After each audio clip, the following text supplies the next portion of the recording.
خاشعا متصدعا من خشیت اللہ، تو تم دیکھتے کہ وہ پہاڑ دب جاتا، پھٹ جاتا اللہ تعالی کے خوف اور خشیت سے۔ وَتِلْكَ الْأَمْثَالُ نَضْرِبُهَا لِلنَّاسِ، اور یہ مثالیں ہیں جو ہم لوگوں کے لیے بیان کرتے ہیں، لعلہم یتفکرون، شاید کہ وہ تفکر کریں، غور و فکر کریں۔ قرآن مجید میں وہ مضامین جو بہت لطیف ہوتے ہیں، بہت لطیف ہوتے ہیں، جن کا ادراک عام انسانی عقل سے ماورا ہے، اس کے لیے تمثیلیں بیان کی جاتی ہیں۔ ما لا یدرک کلہ لا یترک کلہ، اگر وہ مضمون بتمام و کمال سمجھ میں نہیں آ سکتا تو کچھ تو آ جائے تمثیل کے حوالے سے، اگر غور و فکر کریں گے تو بات سمجھ میں آ جائے گی۔ اب اس تمثیل کے حوالے سے سب سے اہم مقام جو ہے قرآن مجید کے اس اصول کے تحت کہ القرآن یفسر بعضہ بعضا، قرآن کا ایک حصہ دوسرے حصے کی تفسیر کرتا ہے۔ سورہ اعراف میں یہ واقعہ مذکور ہے کہ جب حضرت موسیٰ علیہ السلام کوہ طور پر گئے تورات لینے کے لیے، تو وہاں انہوں نے اللہ سے ایک خواہش کا، ایک درخواست کا اظہار کیا۔ مخاطبہ اور مکالمہ تو اس سے پہلے بھی ہو چکا تھا، اب یہ شوق رب ارنی انظر الیک، پروردگار اب دیدار بھی عطا فرما دے۔ پردے کے پیچھے سے بات تو ہوتی رہی ہے اور ہو رہی ہے، لیکن دیدار بھی عطا کر دے۔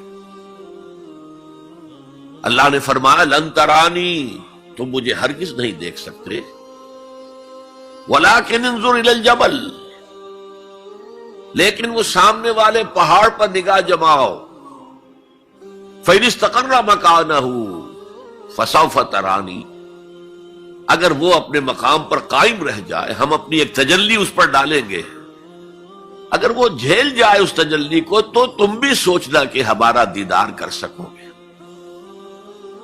فَلَمَّا تَجَلَّى رَبُّهُ لِلْجَبَلِ، جب اللہ نے اپنی تجلی ڈالی اس پہاڑ پر، جعلہ دکن، تو وہ پھٹ گیا، ریزہ ریزہ ہو گیا۔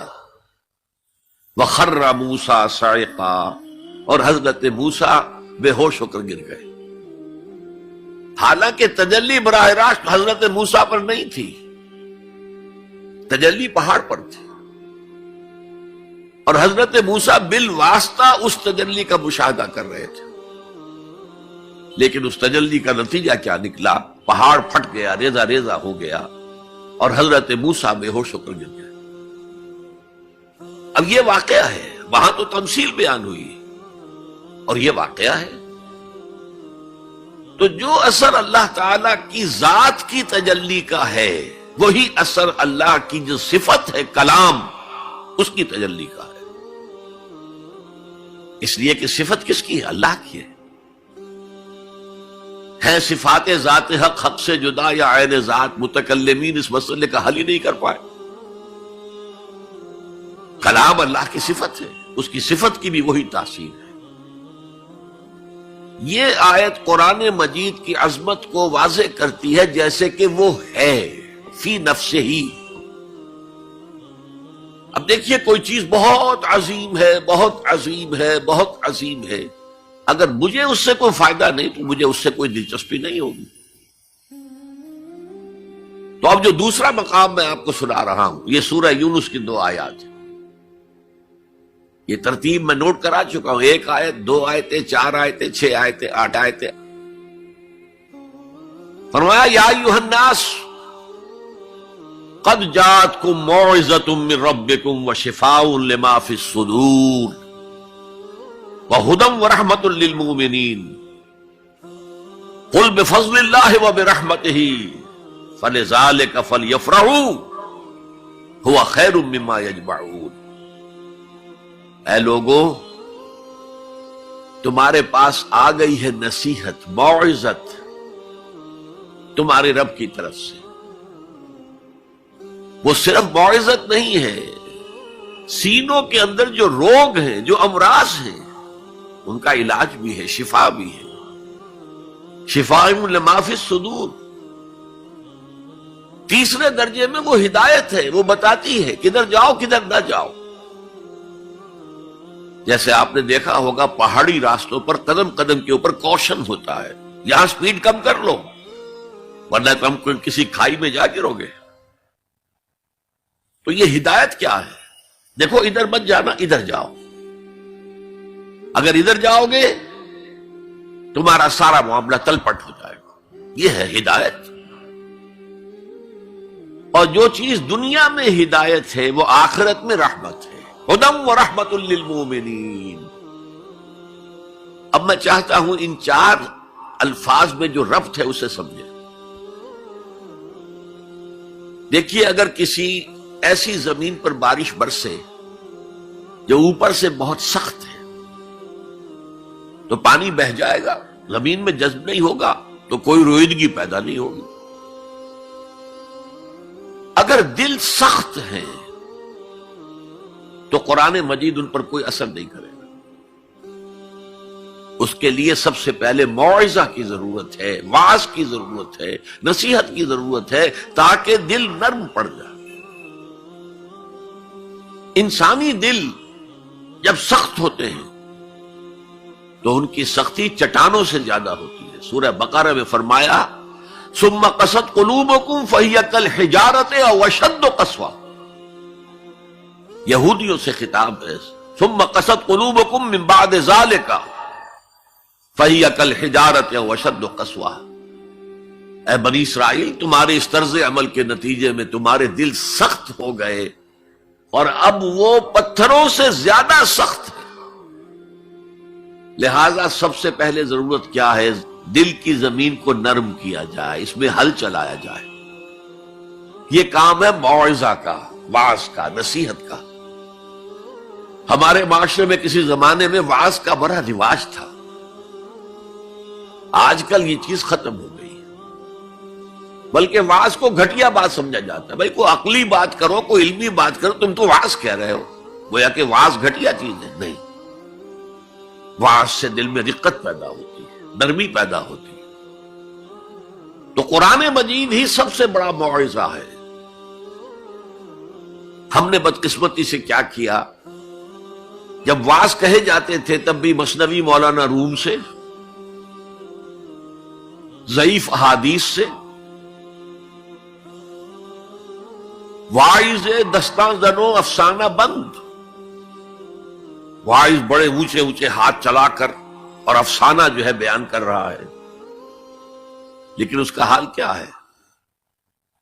از خطیب و دیلمی گفتار اوست، بعض ضعیف و شاذ و مرسل کار اوست.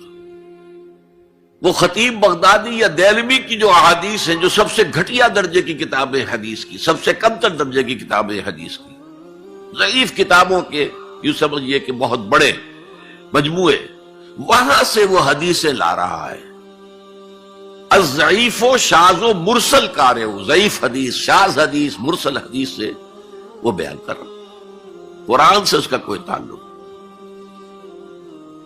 قرآن مجید سب سے بڑا واعظ ہے. یا ایھا الناس قد جاءتکم موعظۃ. یہ دل کو جب نرم کرتا ہے تو پھر اس میں جذب ہوتا ہے. یہ سیکنڈ سٹیپ ہے اس کا. اور جب دل میں جذب ہوگا تو دل کے اندر کی بیماریوں کو دور کر دے گا. دل کے اندر کی بیماریاں کون سی ہیں؟ تھرومبوسس نہیں، انجائنا نہیں، وہ اور ہے.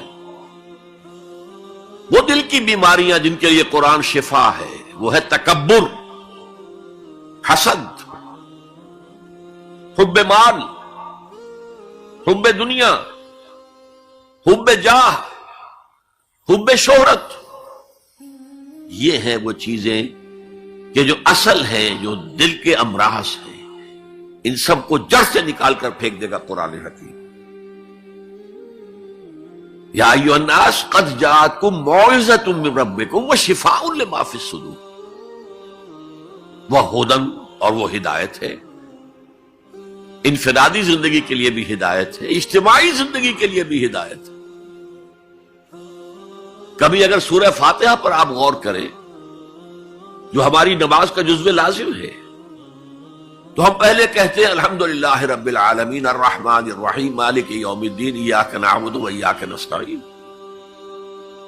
یہ ہدایت تو ہمیں پہلے ہی ملی ہوئی ہے. پھر جو ہم کہتے ہیں اہدنا الصراط المستقیم، اللہ کو ہم نے پہچان لیا، اسے رب العالمین مان لیا، اسے رحمان مان لیا، اسے رحیم مان لیا، اسے روز جزا کا حاکم مطلق مان لیا، تو اب کون سی ہدایت رہ گئی؟ ہدایت تو آ گئی. اب اصل ہدایت جو درکار ہے وہ ہے جو ریلیونٹ ہے آج کے دور میں. جو اجتماعی نظام ہے انسانوں کا، اس کے لیے انسان بالکل بے بس ہے. اس کی عقل جو ہے اجتماعی نظام عدل قائم نہیں کر سکتی. انفرادی طور پر نیکی اور بدی کا علم میرے اور آپ کے نفس کے اندر ودیعت شدہ ہے. وَنَفْسٍ وَمَا سَوَّاهَا فَأَلْهَمَهَا فُجُورَهَا وَتَقْوَاهَا، یہ موجود ہے. لیکن یہ کہ معاشرتی نظام میں عورت اور مرد کے درمیان کیا توازن ہو، ان کے حقوق و فرائض کا توازن. دنیا میں کیا ہوتا رہا ہے اور ہو رہا ہے آج بھی، یا عورت جوتی کی نوک کے برابر ہے، کوئی اس کی حیثیت نہیں، بھیڑ بکری کی طرح ملکیت ہے، اس کے کوئی حقوق نہیں. اور یا عورت کلوپیٹرا بن کر پورے ملک کی قسمت کا بیڑا غرق کرتی ہے، انسانوں کے شانہ بشانہ ہو کر وہ در حقیقت خاندانی نظام کو برباد کرتی ہے. ان دونوں کے درمیان توازن کیسے قائم کیا جائے؟ اب آپ سوچئے، تجزیہ کیجئے. اگر مرد سوچے گا، نظام بنائے گا، تو وہ اپنے احساسات سے تو واقف ہے، عورت کے احساسات و جذبات سے تو واقف نہیں ہے. عورت نظام بنائے گی تو وہ اپنے احساس و جذبات سے واقف ہے، وہ مرد کے احساسات و جذبات سے واقف نہیں. یہ عادلانہ نظام وہی ہستی دے سکتی ہے جس نے مرد کو بھی پیدا کیا، عورت کو بھی پیدا کیا. ایک امپلائر امپلائی ریلیشن شپ ہے، کارخانے دار ہے، وہ لوگوں کو رکھتا ہے مزدور. اب جو بھی پروڈکشن ہو رہی ہے، جو نفع ہو رہا ہے، اس میں کتنا حصہ مزدور کا ہونا چاہیے، کتنا سرمایہ دار کا ہونا چاہیے، کون طے کرے گا؟ یا سرمایہ دارانہ نظام بن جائے گا اور مزدور کمر توڑنے والی محنت کرنے کے باوجود زندگی کے بنیادی جو تقاضے ہیں ان کو بھی حاصل نہیں کر سکے گا. میں نے آپ کے ممبئی شہر میں جو اس وقت دیکھا ہے، یہ جو چھوٹے چھوٹے خانے بنے ہوئے کبوتروں کے سے جن میں انسان رہ رہے ہیں اور پوری زندگی ان میں گزارتے ہیں، یہ انسان، جبکہ اونچے اونچے محل موجود ہیں، بڑی بڑی عمارتیں موجود ہیں، ایکڑوں پر پھیلی ہوئی کوٹھیاں موجود ہیں. یہ ہے ننگا کیپٹلسٹک نظام، ننگا اوریم. اسی کا رد عمل تھا جو کمیونزم کی شکل میں ظاہر ہوا. ایکویلٹی ہونی چاہیے، لیکن اس کمیونزم نے شکل اختیار کر لی ون پارٹی ڈکٹیٹرشپ.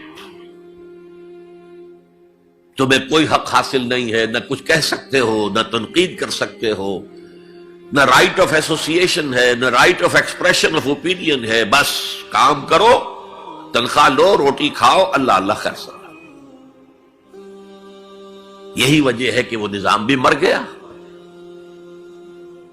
اسی طریقے سے کسی بھی نظام میں اگرچہ حاکم مطلق تو اللہ ہے، پھر بھی کوئی نظام آپ بنائیں گے تو کچھ حکام ہوں گے، اولو الامر ہوں گے.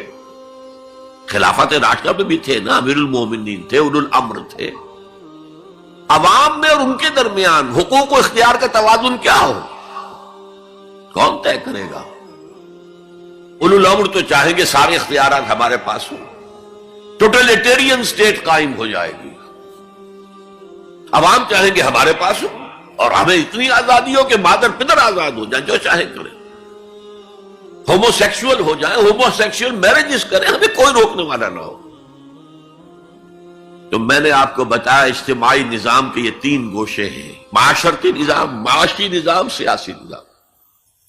آج کے انسان کی اصل ضرورت یہ ہے.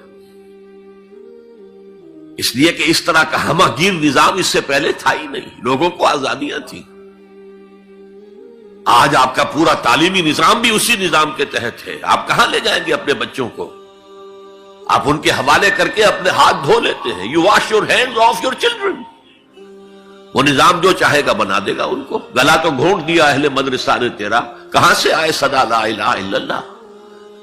کیا کریں گے؟ انہیں کہیں کسی تہخانے میں تو بند نہیں کر سکتے۔ آپ اپنے گھر میں ٹیلی ویژن نہیں لائیں گے، وہ جا کر دکان پہ دیکھیں گے۔ جب تک نظام درست نہ ہو، اور نظام کی ہدایت ہے جو قرآن نے دی ہے اصل، ورنہ اخلاقیات کا معاملہ میں آپ سے عرض کر دوں کہ یہ تو نوع انسانی کی مشترک میراث ہے۔ سچ بولنا اچھا ہے، جھوٹ بولنا برا ہے، کون نہیں جانتا؟ کیا ہندو نہیں جانتا؟ کیا بدھ مت کا پیرو نہیں جانتا؟ وعدہ کرنا اچھا ہے، وعدہ خلافی بری ہے، کون نہیں جانتا؟ عیسائی نہیں جانتا، یہودی نہیں جانتا، سب جانتا۔ بیسک ہیومن مورالٹی تو ہمارے اندر ہے، جیسا کہ میں نے آیت آپ کو سنائی، وَنَفْسٍ وَمَا سَوَّاهَا فَأَلْهَمَهَا فُجُورَهَا وَتَقْوَاهَا۔ انسان کا نفس جو اللہ نے پوری طرح تیار کر دیا، نوک پلک سوار دی، اور اس میں نیکی اور بدی کی تمیز ودیت کر دی۔ لہذا اصل ہدایت ہے آج جس کی ضرورت ہے وہ اجتماعی نظام۔ 2 منٹ اور لے لوں آپ کے۔ 300 سال سے انسان اسی اجتماعی عدل کی تلاش میں ادھر سے ادھر ٹھوکریں کھا رہا ہے۔ کوئی 250 برس سے زیادہ ہو گئے ہیں۔ فرانس میں انقلاب آیا، کیوں آیا؟ یہ بادشاہت، چیمانی دارت۔ بادشاہ کون ہے؟ وہ بھی انسان ہے، ہم بھی انسان ہیں۔ اسے کیا حق ہے کہ وہ حکومت کرے؟ لہذا انقلاب آیا، سخت خونی انقلاب آیا، لوگوں نے چاہا کہ عدل ہو، لہذا فرینچ ریولوشن آیا۔ لیکن چونکہ وہ ریولوشن یک طرفہ تھا، صرف سیاسی نظام بدلا، معاشی نظام نہیں بدلا، سود موجود رہا، لہذا اس کے بعد کیپٹلزم کی لعنت مسلط ہو گئی۔ پہلے لارڈز اینڈ بیرنز اور بڑے بڑے زمیندار اور جاگیردار سروں پر مسلط تھے، اور اب کارخانے دار اور کیپٹلسٹ مسلط ہو گئے۔ آج کی جمہوریت کیا ہے؟ دس از دی ڈکٹیٹرشپ آف دی کیپٹلسٹ۔ یہ تو اصل میں کیپٹلزم ہے، کیپٹلسٹ کی ڈکٹیٹرشپ ہے جو اس وقت ہو رہی ہے۔ اچھا، اس سے نجات پانے کے لیے چھلانگ لگائی دوسری طرف کمیونزم، تو وہ میں آپ کو بتا چکا ہوں۔ وہاں انفرادی آزادی ختم ہو گئی، اب وہ بھی مر گیا۔ اب فوکو یاما نے تو کتاب لکھ دی اینڈ آف ہسٹری، بس ثابت ہو گیا کہ ہمارا نظام لبرل سیکولر ڈیموکریسی اور انٹرسٹ بیسڈ کیپٹلزم، اس سے بہتر کوئی نظام ہے ہی نہیں، سب ختم ہوگا۔ لیکن ایک نظام ہے جس کا انہیں اندیشہ ہے، جو ابلیس کی زبان سے اقبال نے کہلوایا تھا، ہے اگر کوئی خطر مجھ کو تو اس امت سے ہے، جس کی خاکستر میں ہے اب تک شرارے آرزو۔ خال خال اس قوم میں اب تک نظر آتے ہیں، وہ کرتے ہیں اشک سحر گاہی سے جو ظالم وضو۔ بڑے نیک لوگ بھی موجود ہیں، لیکن بحیثیت مجموعی امت کا حال کیا ہے؟ جانتا ہوں میں یہ امت حامل قرآن نہیں، جانتا ہوں میں یہ امت حامل قرآن نہیں ہے، وہی سرمایہ داری بندہ مومن کا دین۔ جانتا ہوں میں کہ مشرق کی اندھیری رات میں بے ید بیضا ہے پیران حرم کی آستین۔ پیر ہیں، مرشد ہیں، ان کی آستینوں میں ید بیضا نہیں ہے، حضرت موسیٰ والا۔ بہرحال فوکو یاما کی نفی کی پھر بعد میں، اور کتاب لکھی گئی کلیش آف سیویلائزیشنز، تہذیبوں کا ٹکراؤ ابھی آئے گا۔ تو میں اس سے زیادہ اس ایشو پر نہیں جانا چاہتا۔ ہدایت، انفرادی ہدایت بھی قرآن میں ہے، اور سب سے بڑھ کر اجتماعی ہدایت جس کی آج کے انسان کو سب سے زیادہ ضرورت ہے، یہ سسٹم آف سوشل جسٹس جو صرف اللہ دے سکتا ہے۔ اس لیے کہ کارخانے دار بھی اسی کی مخلوق ہے اور مزدور بھی اسی کی مخلوق ہے.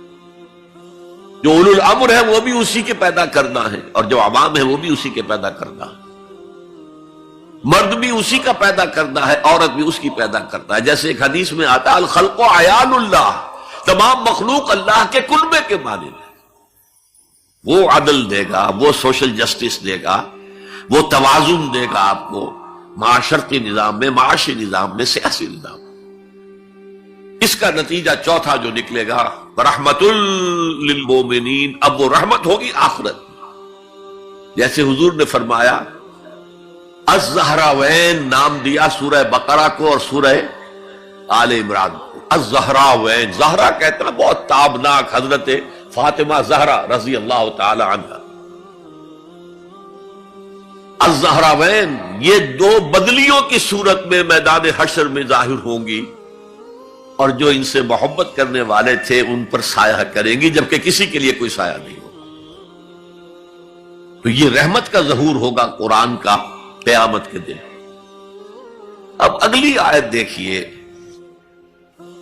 قل بفضل اللہ وبرحمتہ، اے نبی ان سے کہہ دیجئے یہ اللہ کے فضل اور اس کی رحمت کا مظہر ہے کہ اس نے تمہیں قرآن مجید جیسی کتاب ہدایت دی جو موعظہ بھی ہے، شفاء لما فی الصدور بھی ہے، دنیا میں ہدایت بھی ہے، آخرت میں رحمت بھی ہے.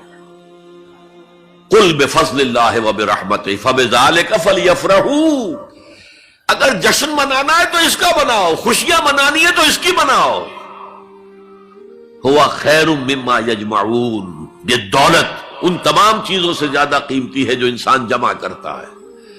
دولت جمع کرتا ہے، مال، اسباب، جائیداد، کاروبار، اور محل بناتا ہے، اس میں بڑا اعلیٰ فرنیچر رکھتا ہے، اس میں لا کر ڈیکوریشن پیسز کہاں کہاں سے پوری دنیا سے لا کر رکھتا ہے. ان سب سے کہیں زیادہ قیمتی شے قرآن ہے. اب آئیے 4 آیات سورہ رحمان کی اولین 4 آیات.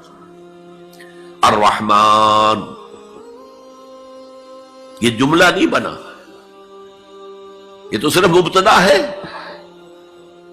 لیکن آیت پوری ہے. الرحمن علم القرآن خلق الانسان علمہ البیان. یہ اصل میں جو 4 آیتیں، ان میں 4 چوٹی کی چیزوں کا بیان ہے، ٹاپ موسٹ چیزیں. اللہ کے ناموں میں سب سے پیارا نام رحمان ہے. اگرچہ قرآن میں کثرت سے آیا ہے اللہ، وہ کیوں؟ اہل عرب صرف اسی نام سے واقف تھے، اللہم اللہم دعائیں مانگا کرتے تھے. اور آپ کو معلوم ہے سورہ فرقان میں تو اعتراض بھی انہوں نے کیا، یہ رحمان کو کون ہے؟ ہم تو جانتے نہیں ہیں، یہ کہاں سے لے آئے ہوئے محمد تم رحمان صلی اللہ علیہ وسلم. لیکن آپ غور کریں تو سب سے پیارا نام رحمان ہے. دیکھیے رحمت سے یہ 2 نام بنائے گئے، الرحمن الرحیم.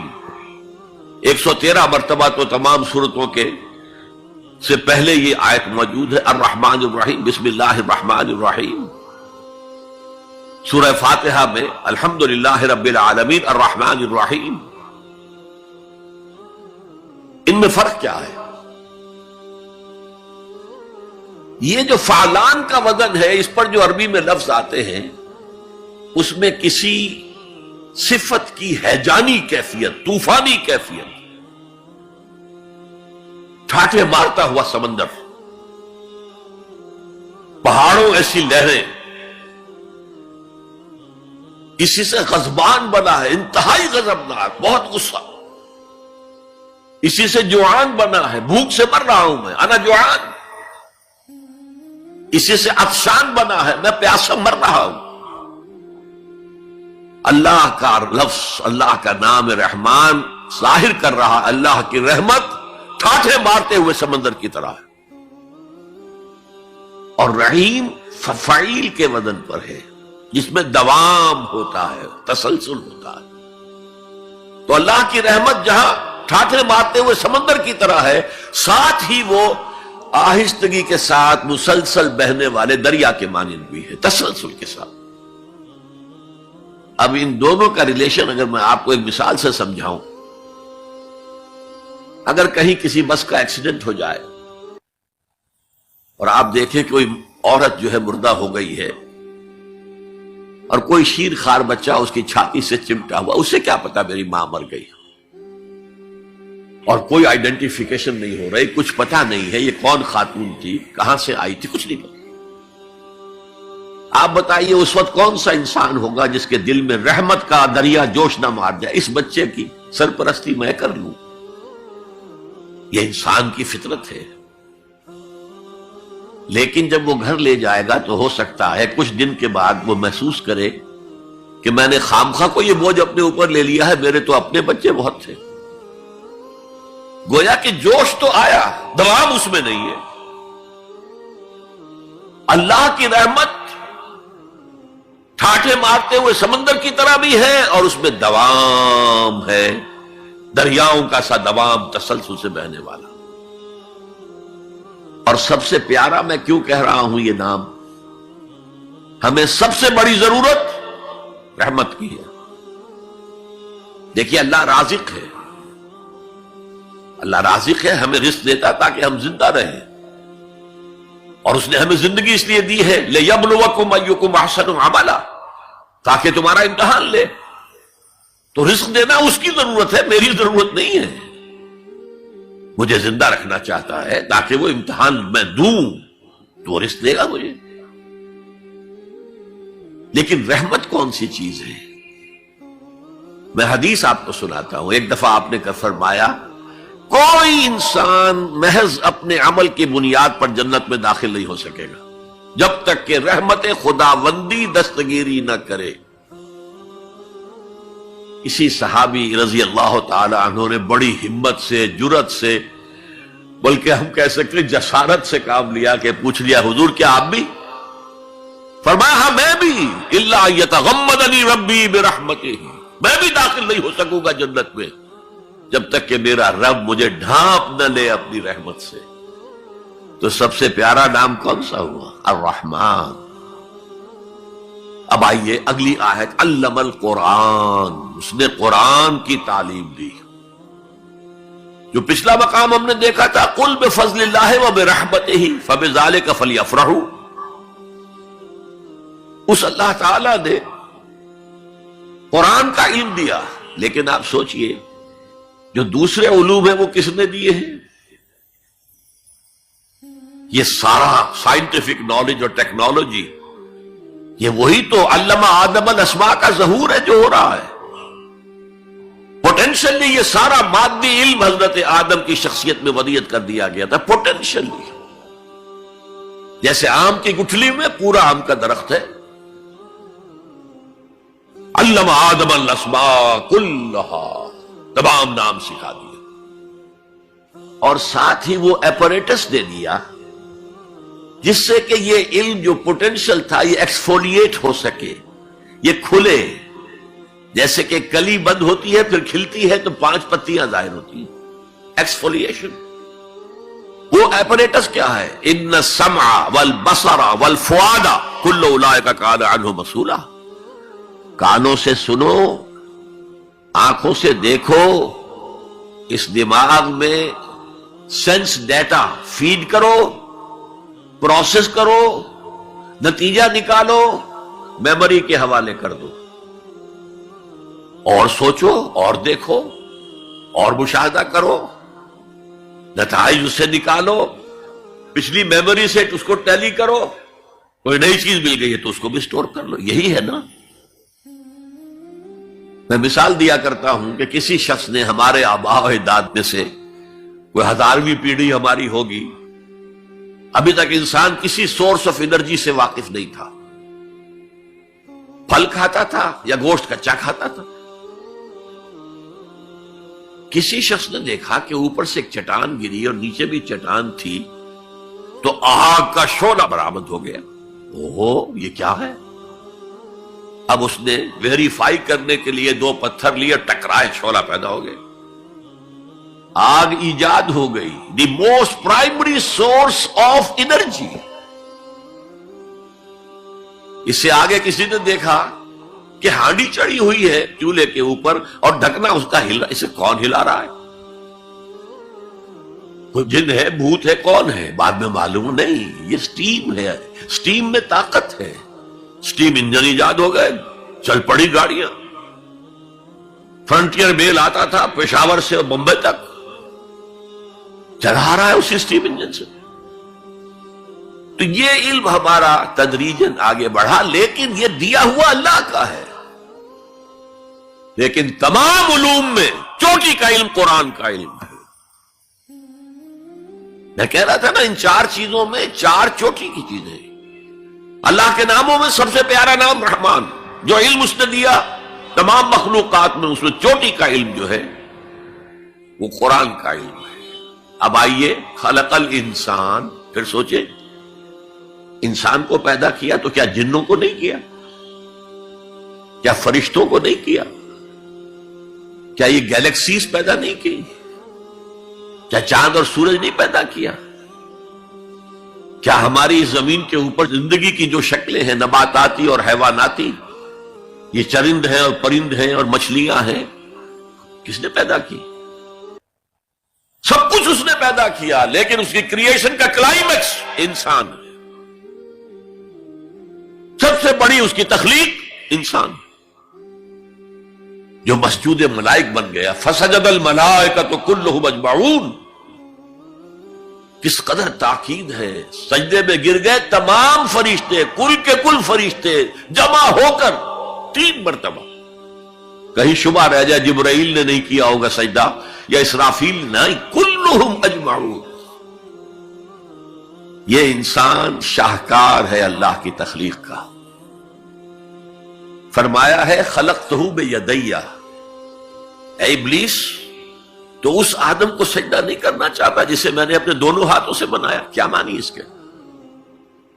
اللہ کے 2 ہاتھ کیا ہیں؟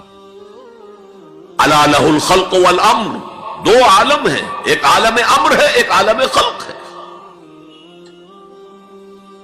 عالم امر میں اللہ کے حکم کی تعمیل چشم زدن میں ہو جاتی ہے، انما امرہ اذا اراد شیئا فانما یقول له کن فیکون، اور عالم خلق میں وقت لگتا ہے۔ آم کی گٹھلی سے درخت تو بنے گا آم کا، لیکن کتنے سال لے گا؟ ماں کے پیٹ میں بچہ پرورش تو پائے گا، لیکن 9 مہینے لے گا۔ اللہ نے فرمایا کتنی جگہ پر میں نے آسمان اور زمین 6 دنوں میں پیدا کی۔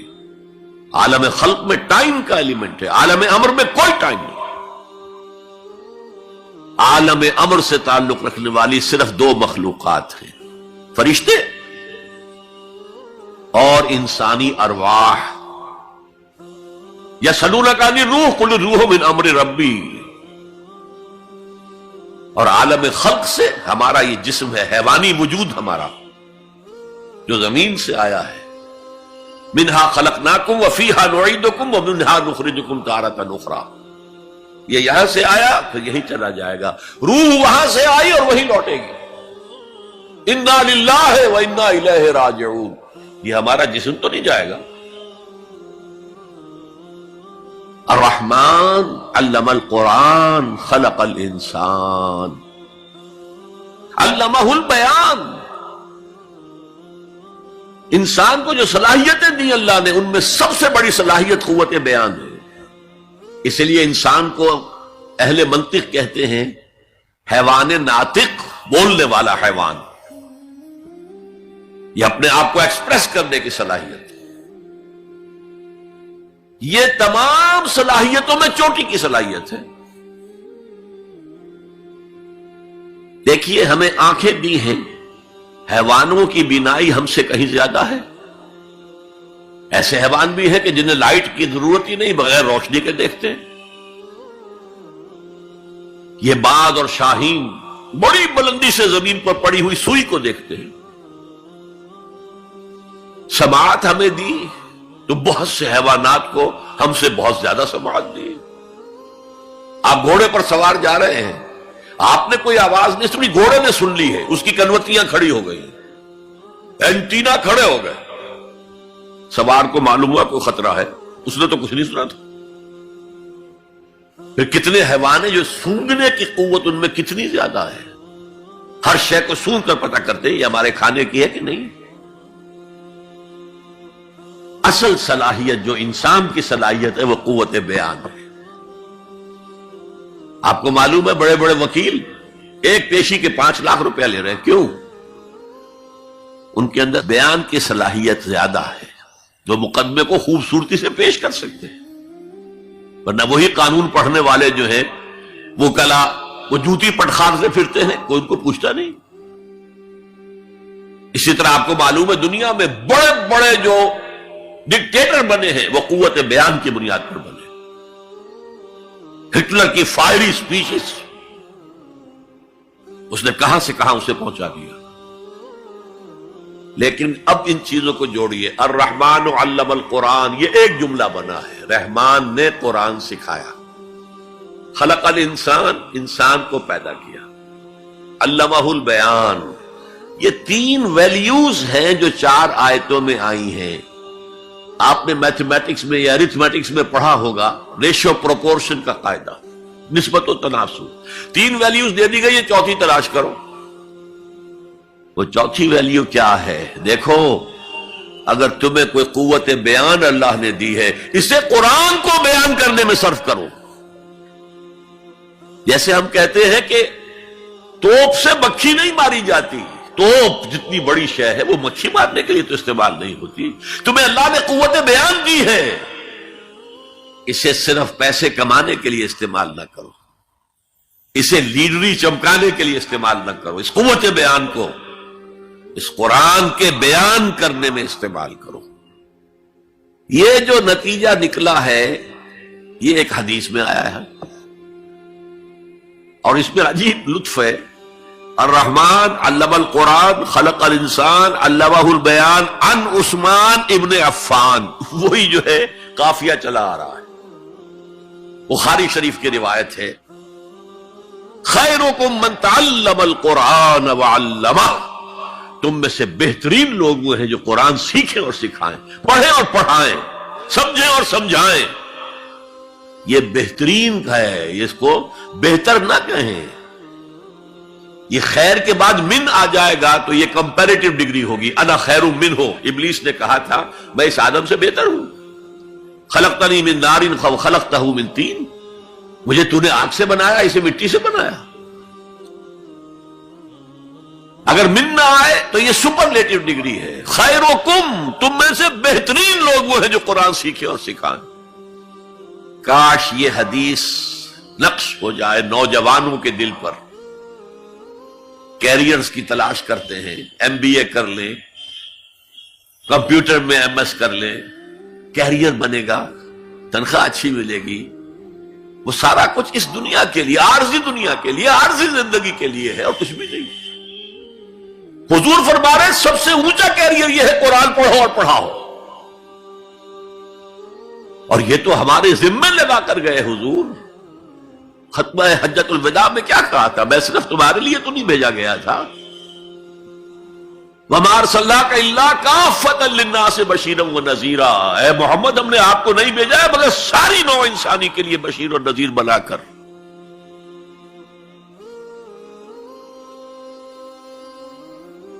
تو حضور نے تو تبلیغ ابھی صرف اہل عرب تک کی تھی، رسول تو تھے وہ پوری نوع انسانی کی، وہ کون کرے گا؟